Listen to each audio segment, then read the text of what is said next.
It's got to start from the beginning with taking personal responsibility of your life, of where you're at. You're not broken. There's nothing wrong with you. You're not a victim to any of this. There's been a series of choices and decisions that have been made over your time or over your life that have led you in this point where you can no longer at this point control your behavior.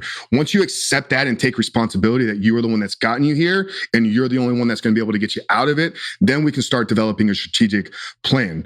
But I think that is got to be where it comes from first. It's like, it's not because your parents did a poor job raising you. It's not because Becky rejected you at the senior prom. It's not because, you can't find a woman on Tinder. Those are all the excuses that you keep telling yourself. It's your responsibility though. So I think that's the first thing that I really try to get across in all of my messaging is I'm here to help. I'm here to lay out the guide and I'll hold you accountable and I'll be along your side during this walk, but you have to do the work. You have to be the one that's willing to take the action.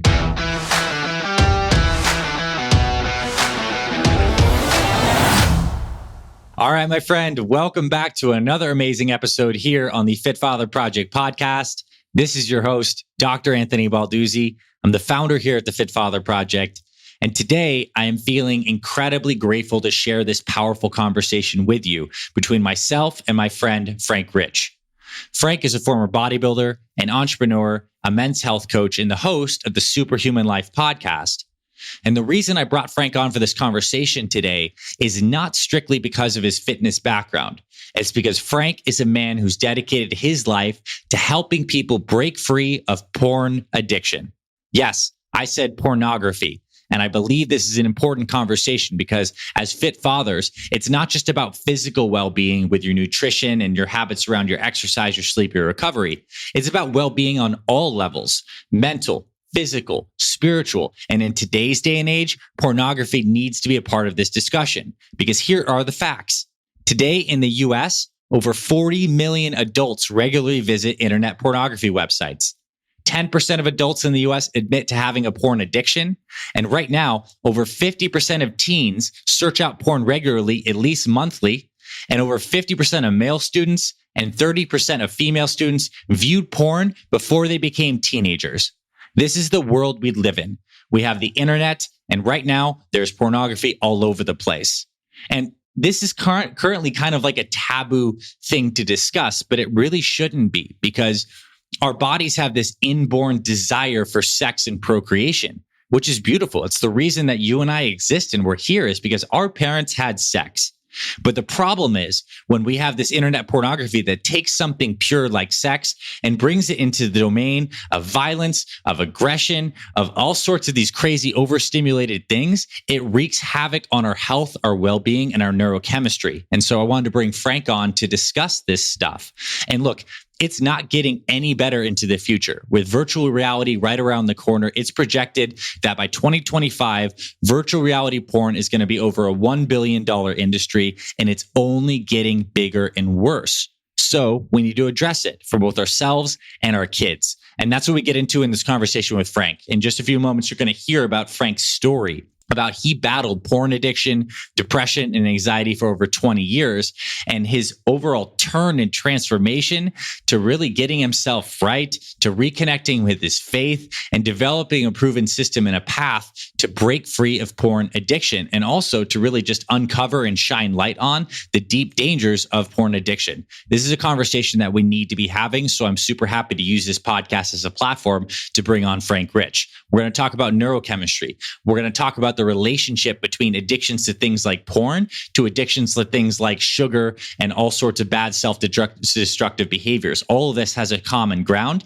and that's what we get into in this conversation. So without further ado, let's get into this convo today with Mr. Frank Rich. Frank, welcome to the podcast, bro. So for those who don't know, I had the opportunity to be on Frank's show recently, and we had an incredible conversation. And then I was like, Frank, you need to come on this show because what you talk about in your own words, is probably one of the most important conversations that we're not having today. And it's affecting men's health on tremendous levels, physically, mentally, emotionally, spiritually.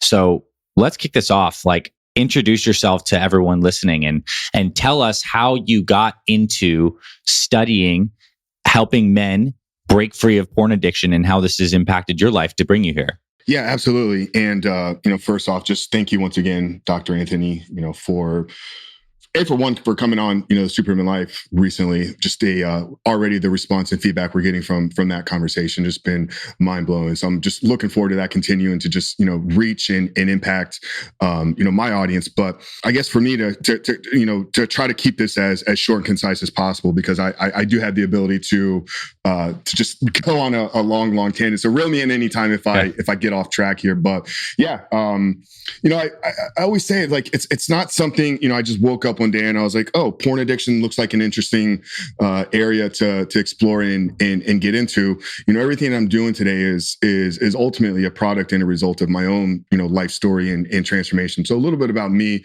I have a background in health and fitness. We kind of got into some of that in our initial conversation. I grew up in the bodybuilding space, been training, myself for almost 20 years now, and really diving deeper into how to help other people for probably the last 12 to 14 years. In all that, there's some exploring and getting into corporate America. I had some minor success, in the sales training world and whatnot. But I think at my core, like I always knew I was an entrepreneur first. And I always had a heart and passion to help other people. Probably why I succeeded in the sales training aspect, just because I love to see other people win. If I have some knowledge or some information, just like you, that I can pass along to somebody else to make their life better in any way, then I believe that's what we're all kind of called to do. But to kind of fast forward here, so yeah, I got into pretty intense competitive bodybuilding around 2008, 2009, so a little over a decade ago. Very fortunate to have worked with and trained with some of the top athletes and coaches in the world. Now, while all this is going on behind the scenes, I'm struggling with, my own addiction. So for a little bit of context, I'm 38, and I think it's important to understand that because, as we'll probably get into, maybe some of the issues with kids and whatnot today, the average age of first exposure currently is about 11 years old to pornography. But they're getting exposed to something that wasn't even around when I was a kid. So, I stumbled across Dad's magazine around 6 or 7. It was a paper magazine. So, I think the big danger today in the internet world, the technology world, is just this infinite supply and the very high stimulus effect that you get from some of the internet streaming stuff. But yeah, to kind of bring us fast forward here today. So around late 2018, I was in a business mastermind and I got into the mastermind to learn business, to learn how to grow an online fitness company. What that really exposed to me for the first time ever in my life was strong, powerful Christian men that were leaders in their homes, leaders in their businesses, and leaders in their community. So I wasn't born in a religious home. There was no real faith growing up, but over the exposure through these men, like I came to know Christ and I surrendered myself to Christ in October 22nd, 2018. And that was kind of the catalyst for me really unpacking, a lot of the things that I was doing in my own life: drugs, alcohol, pornography, casual sex, so forth and so forth. So over the next 5 or 6 months, like I really just started to just get closer to God, understand what that relationship really was. And like I said, really unpack what I was doing in my own life and trying to have a clean walk with Christ. So that brings us to February 2019. And at this point, I had probably known that I'd had a problem with porn for a while. I wasn't ready to face it, but I stumbled across a podcast with an author. His name is Michael John Cusick. He wrote the book called Surfing for God, which is a mandatory reading in our coaching curriculum. And this was the first time I'd ever heard a guy really talk about, how porn had impacted his life at a very deep level. He talks about, how it led him into getting to darker genres and then, escorts and prostitutions and, almost ended up costing his marriage and his business and so forth. And everything he said, like I could see myself in his stories. I could see myself in what he was sharing. And that was kind of the moment. It was like, okay, I was only 35, 36 at the time. This guy's in his 50s. Like, if I don't get this behavior under control now, is that me in the future? Like, does this only continue to get worse? So, being somebody that enjoyed understanding how the body worked from a physical standpoint, like I was always somewhat into science, not to the degree that you are, but I'm okay. Let me dive deeper into what is actually, going on here. And then That led me to finding Gary Wilson's book, Your Brain on Porn, and just really starting to understand like it really is a drug that we're consuming. We don't obviously think it is at the time, but when you see how it affects the brain, when you see how it kind of hijacks your reward center in these high stimulus, videos that we're consuming, it's like I got to make a change. So, through a series of conversations with, those same men that I mentioned that I met in that group, it's like, okay, I think I'm ready to take back control of this. And February 14th, 2019, I was in a long-term relationship at the time. That has, that's ended, but, I still think it's important to reference that, because there was a very deep-seated why as to why I needed to change. I knew that if we were going to continue in our relationship and ultimately, we were having discussions of like future and whatnot, that she needed to know the truth. So I made the choice. I made a decision to end it then and there. And there's this whole story with me like ripping a computer apart and throwing it away and, just kind of getting it out there. And it really started with me just having these conversations, with men in my life, in a private setting. The next 3-4 months though, my life changed. And this is what I now understand is like the reboot process. When you cut off the consumption and you allow your brain and body to kind of reset, like I began to see the world completely different. I always preface it like I didn't, look at an elephant and saw a horse anymore, but the vibrance of colors, like when you see people, like you no longer see them as objects, you begin to see people as souls and spirits. So I was like, wow, like this changed my life. Just one decision changed everything about how I saw the world. And then I had this moment of reflection, like, okay, I was somebody that studied health and fitness. I was somebody that has been studying high performance. I've been a consumer of personal development and Tony Robbins for 20 plus years. So it's like I knew I had this arsenal of like understanding performance, understanding self-development, and all that going on. Like I still was struggling with these behaviors. So I had this moment of clarity where like, if this led me down this path with everything that I knew, what about all the men that maybe aren't consuming the information that I am? Do they even understand the impact that porn is having on their brain? And then if they're ready to make the decision, like, do they have a set of, an arsenal, a toolbox to pull from? And that's where, a lot of our coaching now that we do, I'm not inventing anything new. There's an element of addiction recovery, but it's really centered around growth, taking ownership. And then, we do fully, look at it from a holistic perspective. So this led me to literally just starting a podcast. I'm like, okay, I need to at least get my story out there in the world and what this has done to me and how it's changing me in my life. And that led us to launching the podcast in July of 2019. We got about 20, 30 episodes in. And at the time I was working for a marketing agency while running Frank Rich Fitness on the side. So, I was still putting content out there. It was fitness content at the time. But what happened over the first 6 months of the podcast, as we got recognized by Apple, we got in the new and noteworthy, started to gain some traction. The messages I started to receive from people changed from, thank you for your fitness information, thank you for helping me get bigger arms, or thank you for helping me drop 15 pounds, to, Frank, thank you for your willingness to have this conversation. Can you help me? And it's like, I got into coaching, not because I saw an opportunity. I got into coaching because people started asking me if I could help them. So this takes us to, probably February of 2020, when I was like, I had been getting requests. And at the time I was like, I don't know, like, guys, I was able to do this on my own, I believe, due to the 20 years of, consuming everything that I did. But I wanted to try. So I took on 2 clients without any program, without any curriculum. I'm like, guys, I'm going to work with you one-on-one for the next 16 weeks. Because I felt like that was a good time period of fully recovering and fully rebooting. So the first 2 clients that I literally developed a curriculum in a week-to-week basis. Now here we are, almost 2 years later. I've had over, 100 guys work one-on-one with me. And we've had about 1,700 men at this point go through our various programs and books. So in a very short, concise, story there, it's a product of my own story and transformation, but ultimately believing that I was put in a position where I can help and serve. I know that to be true for sure. I mean, you're here for a reason in having this discussion. And I want to make this, I want to start to get into the impacts of porn on the brain. And I want to frame this too from just like an evolutionary psychology perspective, for some reason, this is like a very taboo thing for guys. They feel there's like shame around talking about this, but like this is the most fundamental basic thing that's hardwired into our bodies. We're here to reproduce. This is the urge of the body to spread DNA. I mean, you look at any animal, rabbits, they're always having sex. I mean, reproduction, right? But with technology, it's made things so accessible.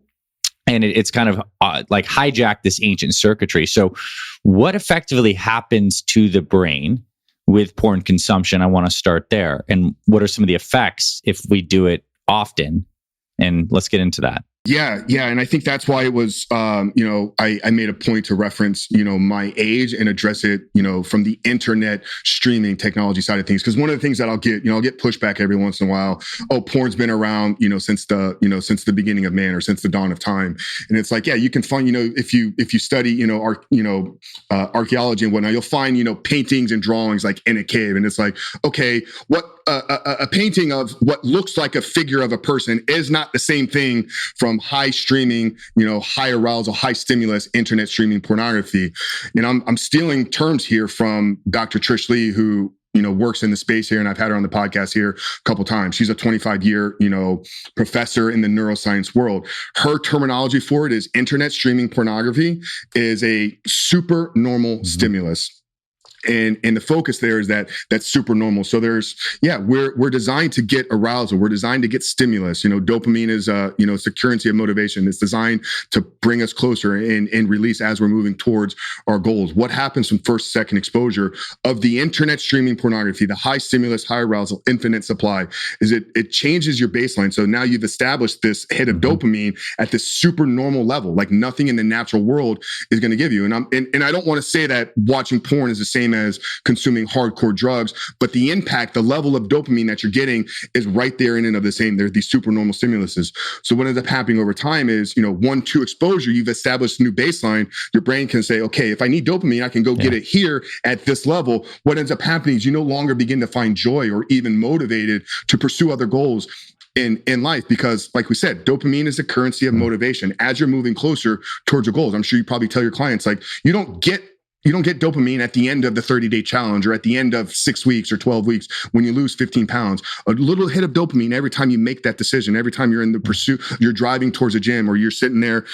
Do I choose the cookie over the chicken breast and broccoli? Making a small choice aligned with the goals that you're going to is going to reinforce that you're doing the right behaviors. When it gets hijacked though by pornography, then you fall in this cycle of like, okay, for one, I'm only going to get the hit from getting porn, but then it's wrapped up because you know what you're doing is somewhat wrong. Like you said, it's a taboo subject. So if you're not willing to have a conversation about it, how can you sit there and consume it by yourself and pleasure yourself to it? So it throws you in this cognitive dissonance of the shame cycle where it's like, okay, I know I need this to get this feeling that I want, but the minute I'm done, then I'm riddled with guilt and shame of why do I continue to do this? And if you can't figure that out, you're constantly going through this cycle. So I would say probably the biggest danger is just how it hijacks our reward center and makes us believe that we're getting, this pleasure or this intimacy. We can get into the whole other side of things, where we need physical touch, we need, real connection with other human beings. And if you don't allow yourself to have that, then you've rewritten some of those desires. And we got into a little, the desire talk in our conversation of how where you begin to think what you need is false when all you really want is to feel love, is to feel touched, is to feel intimate with somebody. So yeah, that would probably be two of the biggest problems that I'm totally seeing. And I think what you described in terms of this dopamine loop is very similar to what happens when people are addicted to, let's say, sugar.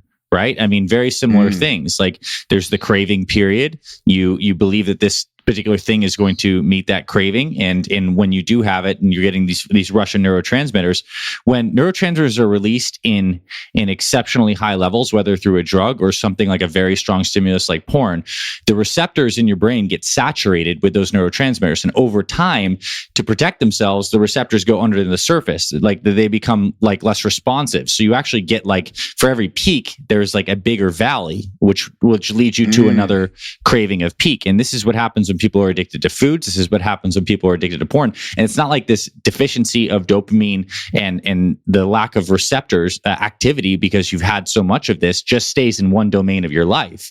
I mean, I imagine the cross-domain effects of this stuff, right? I mean, let's speak to that. I'm sure like being addicted to porn and being in this cycle of the shame guilt cycle of porn is also affecting how impulsive you are with other things, probably with food choices, with other self-destructive behaviors. I imagine these things are all completely linked. Oh, 100%. And that's why, within the first 2 weeks of our program, as we're working through controlling your compulsive behavior with pornography, we're actually addressing the food side of things. Like, we utilize fasting in a very strategic and structured way, because I do believe that if you can learn to deny yourself food for a shortened period of time, because, you and I understand fasting is like, it's from an evolutionary perspective, it's like how I believe we're designed to eat. But, I think we get caught up. It's like, for one, we've been told 6 small meals a day for decades. It's like, that's not it. You can go, 40 days without food. There's thousands of people doing that every single year.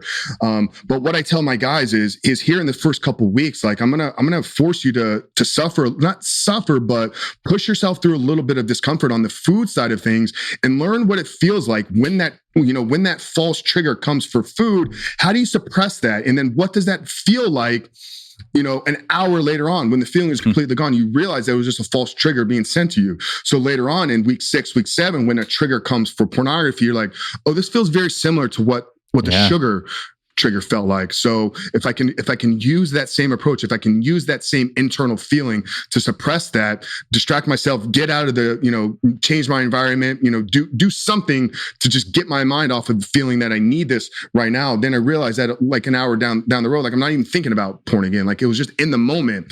So yeah, it definitely plays over. And then, Dr. William Struthers, who wrote Wired for Intimacy, talks about, how it starts with porn, but it always leads to alcohol, it leads to drugs. And a lot of that is due to just the inability to, control your compulsions, but it's also going to be wrapped up in the guilt and shame. So, if you can't control yourself with pornography and you're caught up in this cycle, well, how do you mask some of those feelings and emotions? Well, let me seek out another substance that's going to suppress those feelings and emotions. So yeah, very, very seldom do I get a guy that's coming in and we're just addressing like an isolated problem with pornography. It's usually manifested itself either in food, gaming addiction, social media, dating sites, work. Some guys will just dump themselves into work in an unhealthy fashion as well. So yeah, and that's why I believe I've been able to, have the success that I had, because I don't box myself in a hole as a recovery coach. More than anything, I don't like the term life coach, but we're going to look at your health. We're going to look at your training. We're going to look at your sleep. We're going to look at your work. We're going to look at your free time. We're going to look at your hobbies, and then understanding how it all ties together. And it seems like the first moment of making this kind of shift is the commitment to that deep why, to say like why this is important to invest concerted effort in a short period of time. It very much relates to the methodology we use with our Fit Father program members, because they're writing a mission statement for an intense 30-day period where we're really like up-leveling all these different facets. That seems like this deep commitment needs to be a big piece of that. So how do you specifically address that with your guys when they're joining the coaching program and helping them get clear on the effects of this and why it's deeply motivating for them to make a change today? Yeah, we that starts from our application process. We're starting to gather that information from the beginning, because at the end of the day, if the guy is not fully committed, and this probably sounds bad to say, but if he's not fully committed and there is not a deep suited why, like he's just maybe entertained by the idea of getting porn out of his life, or he's interested in doing it, I tell him all the time, like I'm not here to high pressure sales. I'm not here to just take your money. Like, I want success stories in our program. So there's got to be a foundational or deep-seated reason why in the beginning. So yeah, we started addressing that right from the time that they're filling out their first consultation form. And then it's going to constantly be, reminded to them, through the first onboarding process. And then, right there in the first couple of weeks, we're addressing the problem. We're identifying the deeper impact, because I don't believe that it's just impacted, your relationship and porn. So we really bring to surface, where it's impacted their health, where it's impacted maybe their finance, career, other areas. So they bring all that to the table in week one. And then in week two, we help them identify and write out a bigger vision for their life, like years into the future, because it's understanding that this is going to be a continual process for you. But we got to start planning, goals in life that we can start chopping off and moving towards. But yeah, actually I was really intrigued by, not intrigued, but when you said how you write out a, mission statement and why an entire month, and I think I told you at the time, we're something I'm looking at, kind of tweaking the onboarding part of, so we had that mission statement at the beginning. But yeah, we asked that question from the beginning, why does this need to happen and what's your level of commitment? And then it's reminded on a week to week basis. Now, I want to chat one more note on this before we pivot gears and talk about our kids and the kind of world they're growing up in. That's what I want to go next. But I think something I want to highlight. It's subtle, but it's so powerful and true what you've been saying. The process of behavior change in any domain, whether losing weight and building muscle or freeing yourself from porn addiction, is getting clear on this deep motivational factors, creating a container for the change. You have a specific length of your coaching program. Our programs are of a specific length. And once you have that deep emotive framework, you implement some simple habits and routines that are building progressively week by week to create momentum. And then momentum creates more momentum, and you have positive momentum instead of negative momentum. So this is the process. And you guys are obviously nailing it with the success stories you're having. Now, there are some guys listening to this who do not struggle with porn addiction. Maybe some do, maybe some don't. But certainly there are a lot of guys listening to this that have kids that are growing up in today's day and age, which is probably one of the most challenging times ever to grow up from the standpoint of these smartphones with the Instagram and the Facebooks and the TikToks on there that, one, don't just give simple, easy access to porn, but they're also filled with social media stuff that is also hijacking dopamine by its very design of these networks.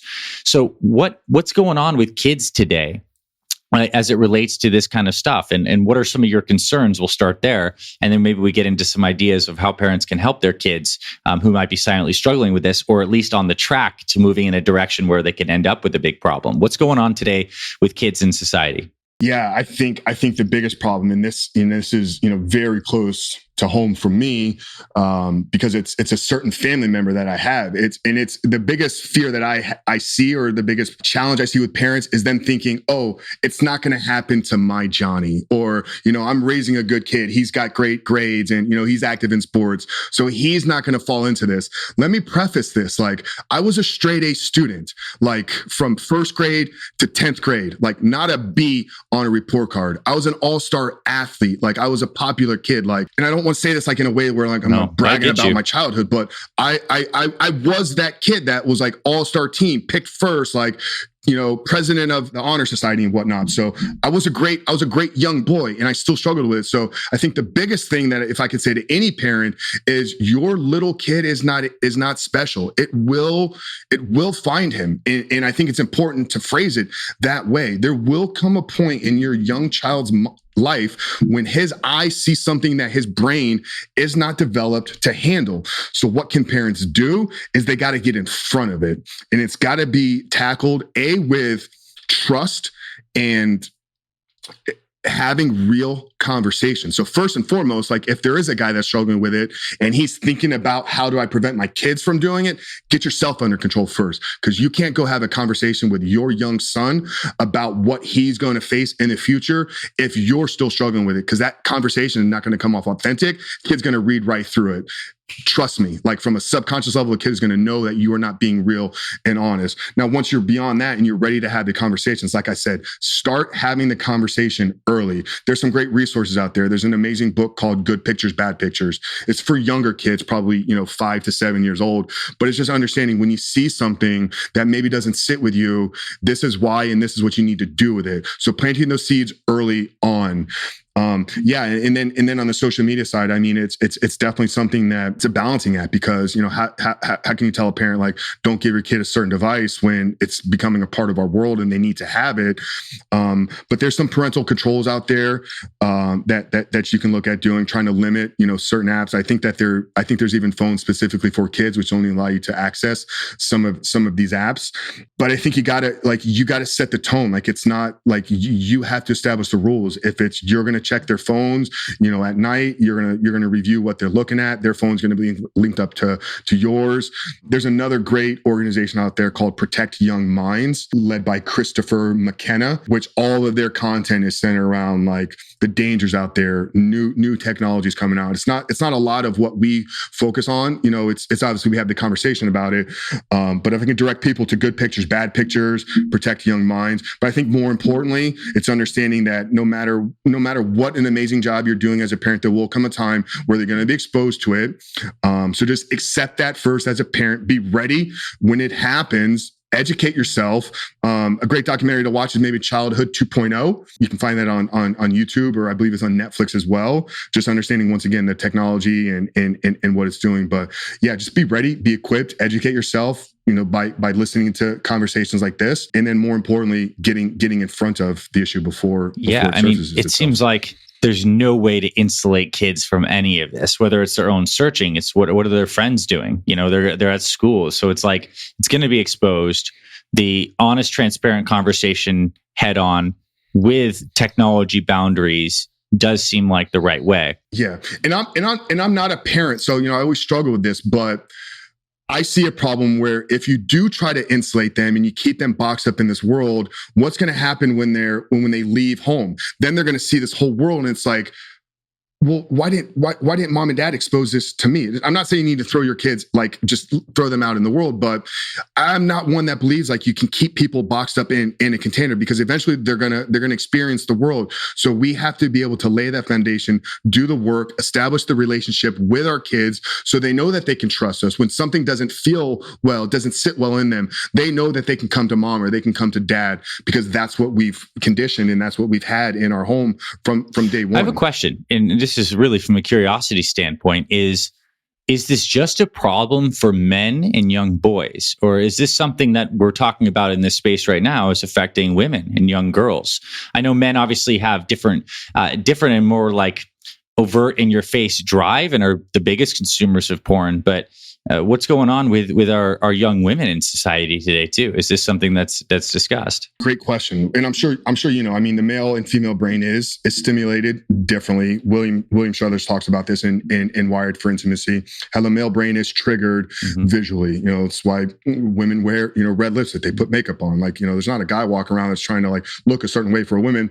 Where he takes it in the book is, the struggle in women is on the erotica novel side of things. Now, I do hear stories of young girls that have a porn addiction. So I'm not saying that a woman can't, be as addicted or struggle, as compulsively as a man do. I don't see it as regularly, but it's interesting. I don't know if you're familiar with Dr. Jordan Peterson. One of the things that he addressed here about 4-6 months ago, what they're noticing that the fastest rise in transgenderism or the change of the biggest area or the biggest demographic being impacted by that is teenage girls. And why he believes, or what he was trying to link it to, was that these young women are being exposed to it and they're seeing women being humiliated, being abused, because there's nothing glamorous about the women in pornography. It's abuse. Nothing. If a young girl is going to see this is what I need to do to find a man in my life. Like, I don't want to be abused. I don't want to be raped by 10 men at one time. I don't want to be spit on. Like, this is the stuff that young boys are seeing. So that's how it's conditioning them. And then young women are seeing is, oh, this is what I need to do. Well, if that's the case, then I'll just be a boy and then I won't have to deal with that anymore. So I know it's way kind of, out there, but I definitely can see how it is linked together.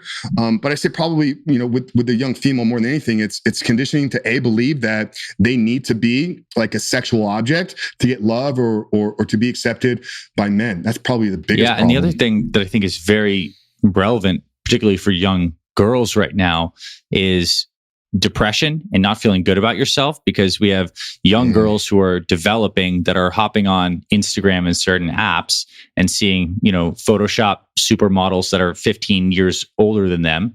And I think there's just a generally a lot of discontent and emotional issues that are playing out in a number of ways right now. So it is definitely a variable, I think, that's turning a lot of people to porn, gaming at a young age. So that's relevant. And the one thing I want to mention too is I think the video gaming, the idea of people playing video games, like if parents listen to this, they're like, yeah, I think my kids of that certain age play a lot of video games. This is also playing on these same dopamine circuits.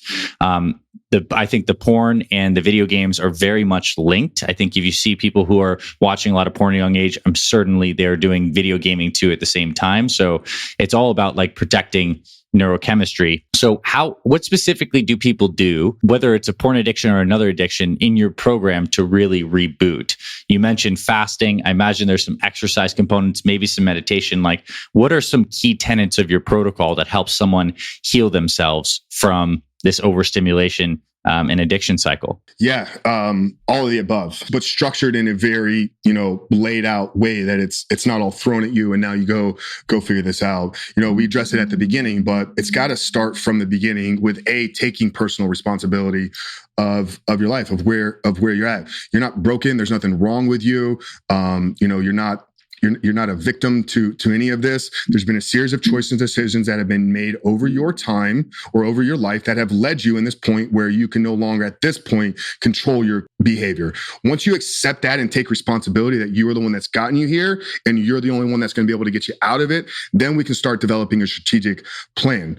But I think that is got to be where it comes from first. It's not because your parents did a poor job raising you. It's not because Becky rejected you at the senior prom. It's not because, you can't find a woman on Tinder. Those are all the excuses that you keep telling yourself. It's your responsibility though. So I think that's the first thing that I really try to get across in all of my messaging is I'm here to help. I'm here to lay out the guide and I'll hold you accountable and I'll be along your side during this walk, but you have to do the work. You have to be the one that's willing to take the action. Then from there, we talked about getting clear on the reason why, and then kind of painting a bigger vision for what your life can look like without pornography. And I think it's understanding that you're here, it's impacted these other areas right now. If you're going to get out of it, the best place to start is by changing the areas where the porn has been negatively impacted. So let's start getting some wins in those specific areas. Yeah. Then we look at fasting. We utilize more of a ketogenic approach on the nutrition side at the beginning, because our big goal is really eliminating, some of that dopamine that you're going to get from sugar, processed foods, and whatnot. And also, it's very easy to utilize both intermittent fasting and then a weekly 24-hour fast if you're in a state of ketosis. So our nutrition is carnivore-ish keto, strength training, but it's centered around small daily habits. So we help you build a morning routine. I believe if you win the morning, you win the evening, then it's a lot easier to win the day that falls in between there. So we help you establish healthy habits in the morning. We help you establish healthy evening routines, and then provide you tools like throughout the day. So we're going to do meditation in the morning, not because by meditating at 7 a.m. every morning, it's going to eliminate the trigger that always comes at 3 o'clock, but it's going to prepare you and equip you to have a tool or a box of tools that you can pull on. So later on, when that trigger comes, okay, this is how I just slow down my thoughts. This is how I, change my, my heart rate. I bring it down a little bit. It's a series of, daily habits, education. Like I said, there's a series of books that the guys are required to read. There's some feedback. There's weekly journaling exercises, and then more importantly, it's regular check-in and regular accountability. So we just don't send you a program and then say, now go do this on your own, and then in 16 weeks your life's going to be over. No, we either are having weekly group coaching calls, or if you're working in our one-on-one coaching, then you're meeting with me on an either weekly or bi-weekly basis. So I think the accountability, and in that way we can do regular checkpoints. And sometimes the accountability is like, let's talk about what we really well this week, and let's really celebrate our victories. Let's acknowledge ourselves for the change that we're being done. Yeah, every once in a while we got to dive deeper into, okay, you made some poor decisions here. This is what you need to do next time. So all the above. And then probably more importantly, it's the community. It is like that last piece. I'm so glad you brought that up, because when I started coaching people in health and fitness, I used to think it was so important to nail the nutrition, the exercise, and the programming. But what I discovered from coaching people is it's getting like-minded people in a container of like interaction with one another. And I think this is really well supported in the research too, where they put rats in a cage and they put some like cocaine kind of type substance in the water, and rats will be addicted to the cocaine as long as they're alone. But when you put the rats with the other rats or the mice with the other mice, they don't develop addictive behaviors to these addictive substances because the social aspect is so huge. So like-minded people inside our Fit Father Brotherhood and Fit Mother Sisterhood, like are, it's filling your cup up in ways that you used to be going to other external factors to do that. So I think that's just super important. Yeah, I've been blown away. So, full transparency, for the first year or 15 months, like I wasn't comfortable doing it in a group. Like for one, like I told you, I developed the curriculum working with the first set of clients. So the first year plus of me having the coaching program, it was only offered in a one-on-one capacity. Like you had to work directly with me. And we just now gotten to a point where we have it built, the curriculum is built into a members portal. Nice. It's refined, we've perfected it over the last year. And now we're doing monthly where we launch a group every single month. But what I'm noticing is it's like the conversation that are going on behind the scenes. We meet once a week as a group, and then they can email me and whatnot. And we have, regular check-ins, Facebook group and whatnot. But these guys are having conversations, like deep, meaningful conversations with each other. So like we'll get on our Monday night call and it's like, so-and-so is like, yeah, I was talking with Chris this past week, and he was sharing this. And I was like, just blown away. It's like, I'm not even having to do any of the real coaching because they're there for each other. So yeah, that community aspect is, it's that changing fellowship everything we're doing here. Is so important. And I think all great movements are centered around heart-centered fellowship of us helping one another. Now, I have a direct question for you: is of people that come through your program, are people who have a strong faith more successful than others, or not? I'm not trying to lead you in any way in this question, but I know for you as a man who Christ is the center of your life, and I know that if I look at a lot of these other programs that have been successful in helping people with addiction, like Alcoholics Anonymous, like one of the first things that they do is that they give it up to God. Like there's a higher power here. I relinquish control here. Like we're going to do this work on many levels: the physical level, mental level, and deepest spiritual levels. How important has that been in your journey, and how do you see that play out with your clients? Yeah, it's been most important in my personal journey, in my personal walk. There's a lot of research out there supporting, and I'm stealing from Jordan Peterson once again. He spent his entire career working somewhat in this space. All recovery from addiction is going to require somewhat of a spiritual transformation. And when he talks about that spiritual transformation, it's just getting a deeper meaning on the purpose of your life. Yeah, for me, because I am a Christian, and we, I do put that, and our content, and it's a part of, our company. Like, we are a Christian organization. So I am finding a vast majority of men come to me are coming from that worldview, but I've worked with men of other belief systems and in other faiths. And I've worked with guys that maybe don't subscribe to a Christian, ideology, but they are still going to experience a spiritual transformation because they're going to have to get more clear on a deeper meaning and purpose of their life. Because without having that deeper purpose as to what I'm here for, then I could just, why wouldn't I just sit in this pleasure over here? Like, so yeah, I do believe that it has to play a major role. And like you said, I mean, it sits at the core of the AA organization, which has been around for 100 years. And if you study that, that's all based on, first century Orthodox principles. They remove Christ from it, but it's still centered around a Christian worldview.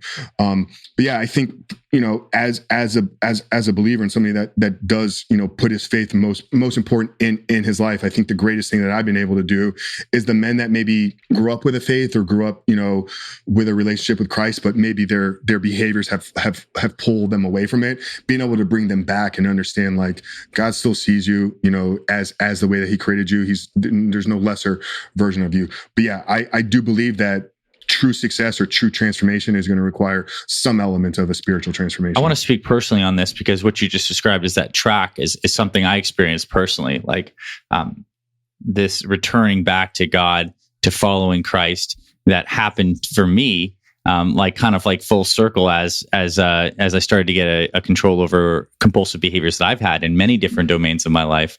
It's like the greatest gift you end up getting on the tail end of these things is a deeper faith and deeper connection with God. And I think also as you're speaking, something that becomes very evident to me is there's this element of surrender that is like at the heart of this spiritual rebirth that comes from any of these.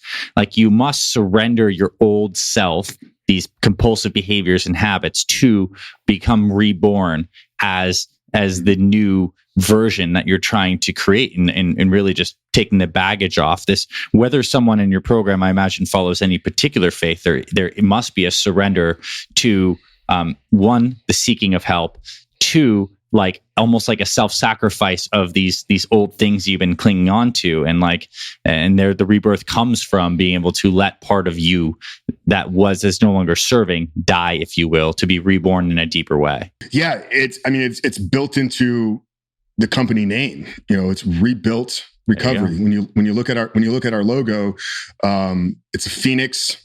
It's a lion's head inside of a phoenix's body. Nice. Phoenix is a symbol of death and resurrection. And I believe, as men, we're all called to be lions. And when you understand, like, a lion roars, to signify that like an enemy has entered his territory. So the way that I, got to the point where, I had this idea to create this logo, it's like, okay, the guy's going to come to me, a shattered man, a broken individual, for whatever reason, but it's accepting and surrendering and killing off that past self. So that's the phoenix dying and then resurrecting into a lion. And now you're stepping into the man that you were created to be. That's our terminology, is we help you quit porn and become the men that you were created to be. So it's giving you the keys to your life. It's giving you the keys to your purpose that is waiting for you to fully step into it. And then we're going to give you all these other self-development tools, the fitness, the personal growth, the financial tools. If you need some help launching a business, like, all of this is centered into our program. So you can now become that lion, take over your territory, and have an impact on the world. Yeah. And this is almost like the perfect segue. And by the way, the logo, very meaningful. I'm glad you had the opportunity to share that. That's amazing. The intentional design of that. I want to talk about sexual energy in general, because what's amazing is we've had a lot of this discussion around what happens when our neurochemistry and our sense of self is hijacked and becomes trapped in this compulsive behavior. At the same time, I think a very important conversation here is not to necessarily talk about any pathology, but the inborn power that can happen when sexual energy is harnessed. And I know you're a student of this, and I certainly am too. Let's speak about sexual energy, how that ends up being used creatively for men and women, how basically ejaculation and stuff like this maybe dissipates that, and how this has been represented in many cultures throughout the ages in many profound books, and your experience with this idea. Yeah, this is great. And this is a conversation I love to have. I've had some amazing experts on my podcast talking about this, and there's science and evidence, going all the way back to centuries ago, showing that there is an optimal, frequency for male ejaculation, just for overall health, for longevity, so forth and so forth. What's fascinating to me is, I've read, 1,500 books in my life, in the self-development, personal development, health, fitness field. One book that I've read every year since 2015 is Think and Grow Rich. And I didn't even catch it, but it's in chapter 12 or 13 where he talks about sexual transmitted. I didn't even catch it for the first 3 years I was reading it. Not till 2018, 2019 did that chapter actually jump out at me. But Napoleon Hill talked about it 100, plus years ago when he interviewed 500 men, 500 of the most successful men in the world to create this book. All of those men understood the ability or the power of harnessing their sexual energy. And I want to take it back to, my faith, because I think it's important there. If you believe that, we were created in the image of God, ultimately, what does that mean? I can tell you what it means to me. Well, God created everything that we see, but then he gave us the same creative ability. And when you bring a man and woman together, the act of sex, that energy force is, in my opinion, the greatest miracle that we have here on earth today is the ability to make another human being. Well, you as a man are half of that equation. Your ejaculation, your semen that you are releasing is half of what it takes to make another human being. Obviously, there's a whole other process that takes place in there.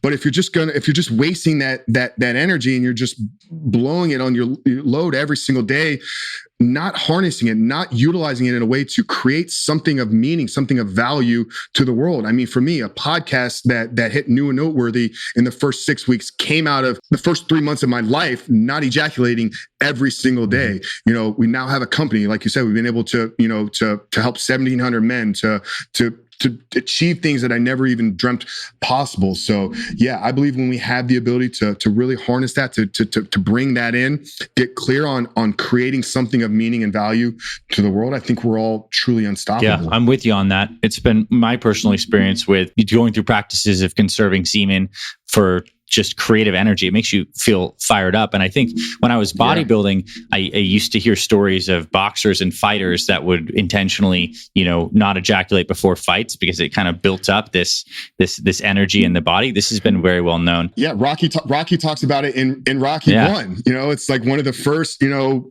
moments there with Adrian, like right when they're first getting started and he's training for Apollo, like, no and she's like trying to, and like, I understand it now, but it's like, God, that was 40 years ago or 50 years ago. Sylvester was onto something. Totally. There. And you know what's amazing too is I think when I began to study medicine and looked at many different perspectives of medicine, one that I found very fascinating is Ayurvedic medicine, which is the ancient medicine that came from India. And they had very unique ideas around these kinds of things.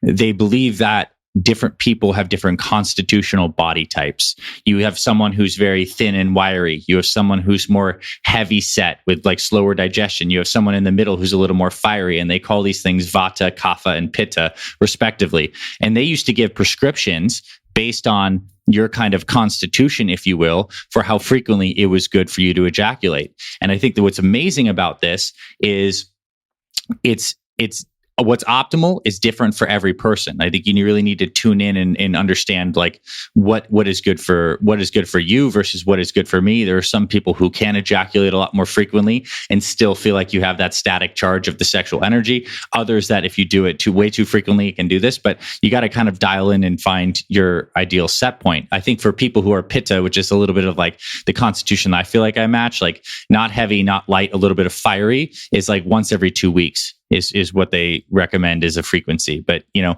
anyways, I think it's interesting. This has been studied and focused on through all these cultures. There's obviously important stuff here to be discovered. Yeah, I had Dave Asprey, the founder of Bulletproof Coffee on, you know, he wrote 6-7 books. In his book, Superhuman, he gives this equation that he got from like the monks and I don't remember it off the top of my head, but it's got something to do with your age and then subtracting 6 or something. And yeah, so as you age and get older, it becomes less frequent that you can, you know, fully recover it. But yeah, check out the book Superhuman by Dave Asprey or go listen to episode 46 or 47 when he was on my show, because he gives you like we actually walk through like what that formula is. That's super cool.